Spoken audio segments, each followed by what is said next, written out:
We are now living in the world where instant gratification is everywhere, causing people to hate studying. We are now filled with distractions that offer more immediate rewards rather than studying. We all have been addicted to some or the other distractions. Compared to distractions such as gaming and social media, of course, studying looks boring.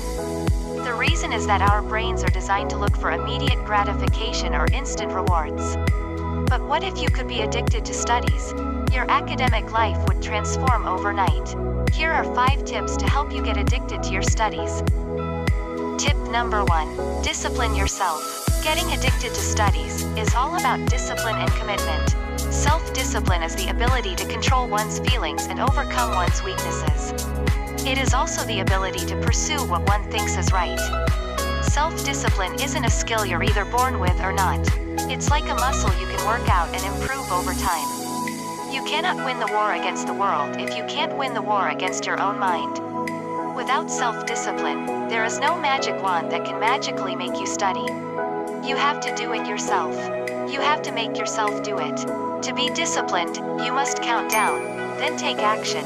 Put your goals where you can see them every day. Schedule your day. We are usually prone oversleeping or doing nothing because we do not have a concrete set of the things we need to do for the day. If we have a schedule, we have some sort of things to follow. And get into the habit of having all your work for the week done before you start having fun, going out, playing computer games or browsing YouTube. In other words, prioritize your tasks. Tip number 2. Focus on the process, not the end point. To be obsessed with studying, one key point is to love the process and not the end point. Most students set goals based on the end result. But more importantly, you need to cherish the process that will get you to your goals. For example, instead of checking out how many chapters left you have to study, just count how many pages or chapters have you read. We can now see that you are focusing on the progress instead of looking at the end point. Also build a habit of studying at least 2 hours each day, no matter what. But sometimes, there are days where we don't want to do anything, and don't even like what we are studying. But that's normal. What we can count on in such times are the habits that we've built. It is also good to check on yourself. How much progress have you made? Or how long have you been in the process? That way, it can be very easy to fall in love with studying and continue building the habit of studying. Tip number 3. Know your preferences or learning styles. Knowing what you prefer when you're studying is essential to fall in love with studying. Different students have different preferences or learning styles when it comes to studying. Are you a visual learner who prefer to study with maps, charts, and diagrams? Or are you an auditory learner who learn best by listening to information rather than reading or seeing it visually displayed? Or are you a kinesthetic or hands-on learner who learn best by doing something or moving physically and make it fidgety if forced to sit for long periods of time?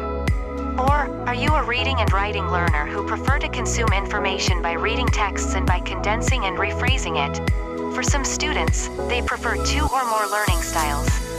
You also need to know whether you prefer study alone or study in groups or both. Basically, if you want to love or get obsessed with studying, you first have to know what your preferences are. Tip number 4. Set near and far goals. The most effective goals have 2 levels, one near and one far. The near goal is today's immediate goal. The far goal is an ideal performance far in the future, which serves as a North Star. Putting both goals out there adds a dose of sugar to the practice process and keeps people coming back for more. In other words, helps you in falling in love with studying. Keep a sticky note near you during your study session and note down every task you complete.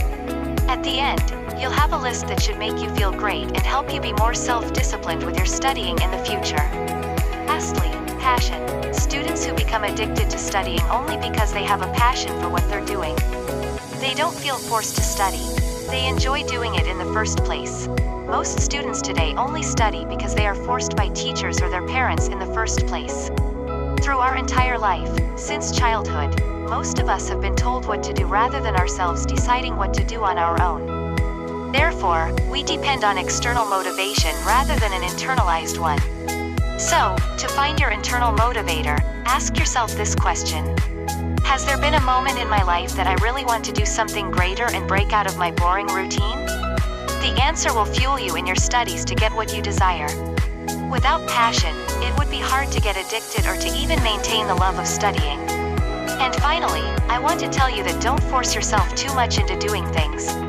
While forcing ourselves to do things help in habit building, too much forcing causes us to start hating what we're doing that may result in the opposite of what we want, which is to get addicted to studying. So, we need to maintain our balance and take care of our health, social and other needs. Try these tips for 21 days until they become your habits. Don't worry, things get easier and you'll get better as time goes by. Remember that laziness, excuses and delayed plans will never lead you to success.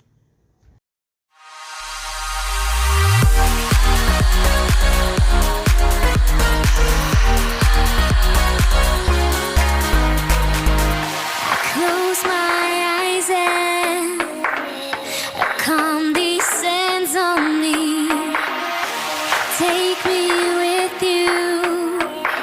We soar to infinity. We're going at the speed of light. Bring me higher. You lift my feet up from the ground. I wish upon the shooting star that you make me lighter. And now you hit my heart with the speed.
With the speed